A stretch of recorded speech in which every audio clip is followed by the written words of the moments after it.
Hello everyone. Uh, I'm Pawan Medika, working as Associate Professor in the Department of CSE, PLD Engineering College, Bijapur.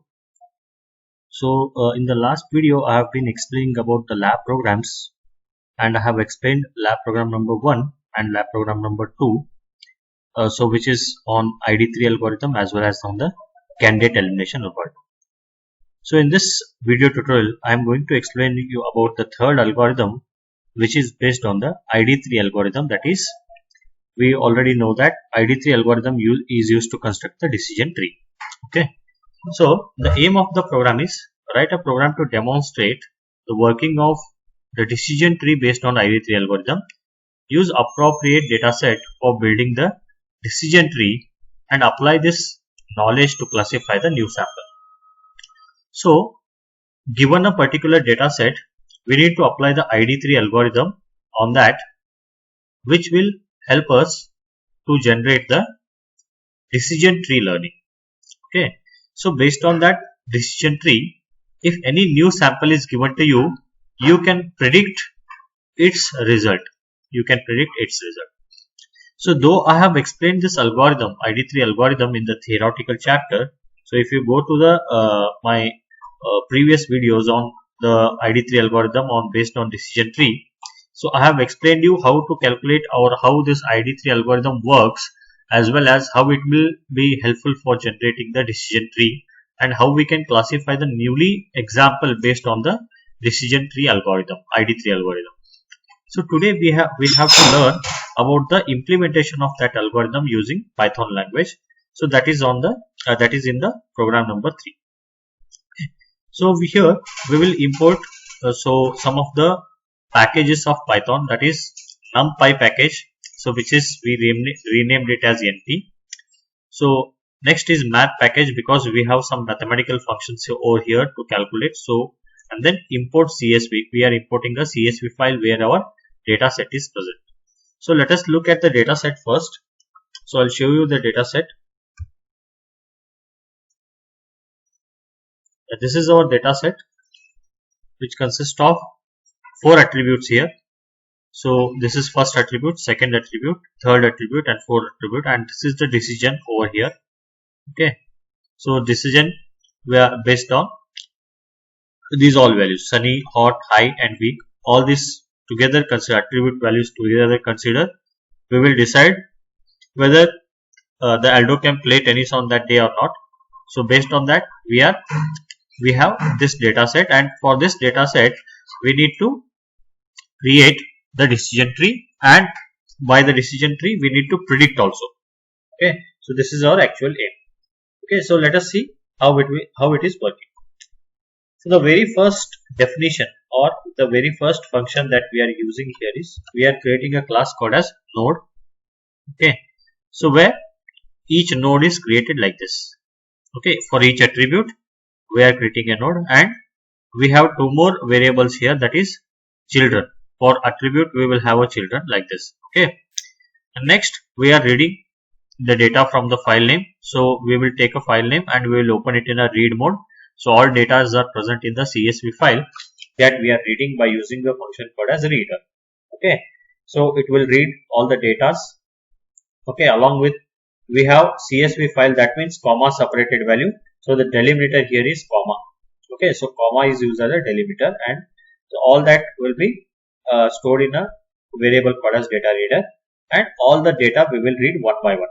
Okay, and we have 2 more variables here, array variables. One is train data and metadata, where metadata means all the names of that particular values columns, and then we have one more train data where values will be there. Okay, where complete row value will be there, right?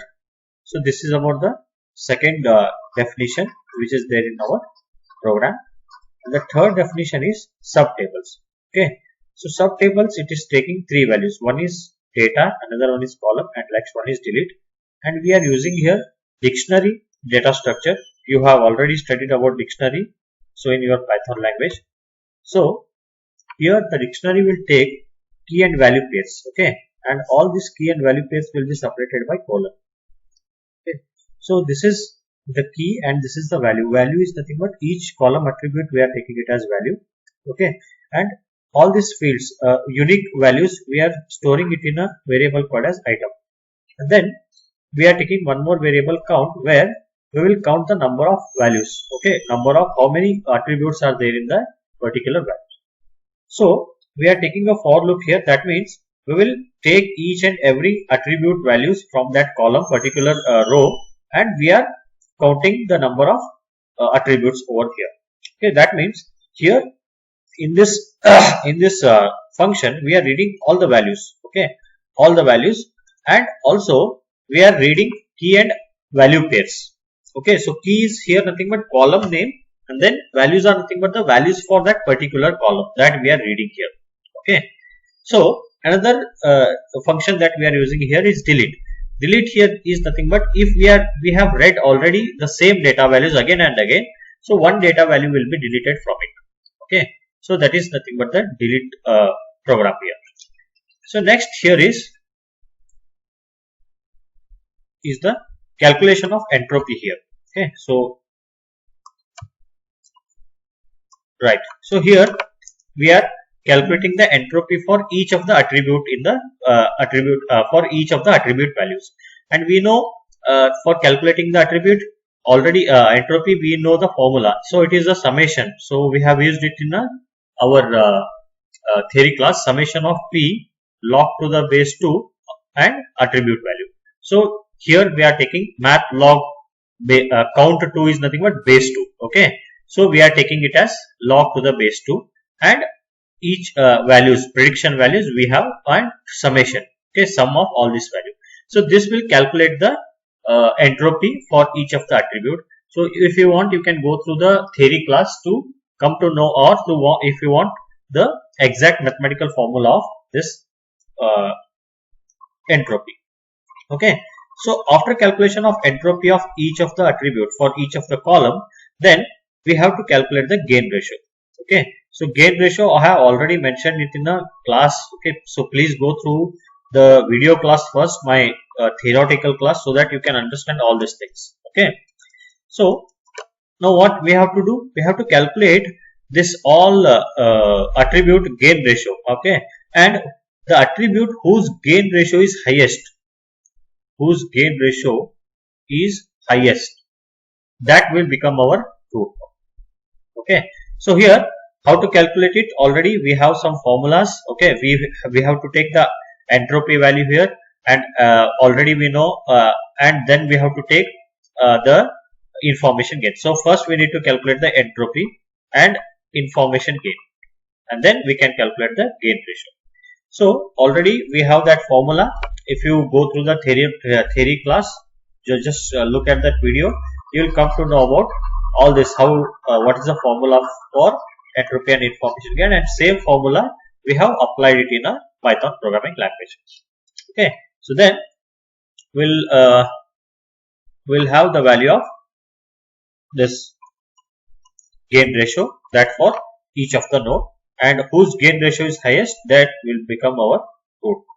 Okay, and then we have the child nodes for each of this root, like this. Okay, so here one root node will be created now, by using create node.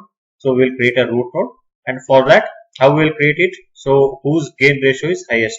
Okay, that becomes our root node. And then second thing, again we need to calculate what is the child node of this root node. Again for that, again we need to calculate entropy and information gain. Okay, so again whose information gain will be highest, that becomes the first child node here. Okay, like this. Okay, then second child node, third child. So already these things already we have discussed it in a theoretical class, so no need to explain it again and again, right? So we'll create a node like this, and then so after creating a node, then we have to calculate its children node. Again for children node, we will calculate entropy and information gain. So again whose information gain will be highest, that becomes the first child node. So similarly, it has to be calculated for all the data set. Okay, so once we calculate all the data set, all the values, then we can print our tree. We can print our tree by using this definition. Okay, so here the level by level the value will be printed. So as you can see here, empty level, that means the first level and next second level, like this level by level the trees will be created and your output will look like this. Okay, so it is nothing but like this. So I'll show here. So it is nothing but this is sunny, then its next node is overcast.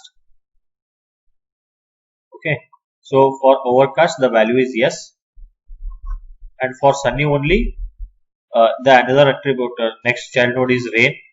Rain value is weak and strong, both values are there like this, and for strong it is no and for weak it is yes, like this, and it goes on.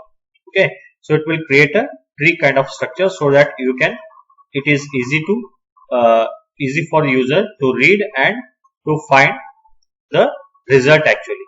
Okay, next what they will do is they will give you another attribute. So for example, the sky value is overcast, next value is mild, next value is high, and then wind value is last value, that is wind value. The wind value is strong. So by going through the tree, you can easily predict on this particular day whether Aldo can play tennis, whether the value is yes or no. Okay, so after looking at that tree construction, you can easily tell whether he can play the tennis or he cannot play the tennis. So this is regarding the third program, that is based on the ID3 algorithm. So I request first all of you to go through the theory first so that you can understand what is decision tree, how to calculate entropy and information gain of each and every attribute. Then if you come to this video, it will be very clear to all of you. Okay, so I request all of you to go through this. Thank you for watching the video. Have a nice day.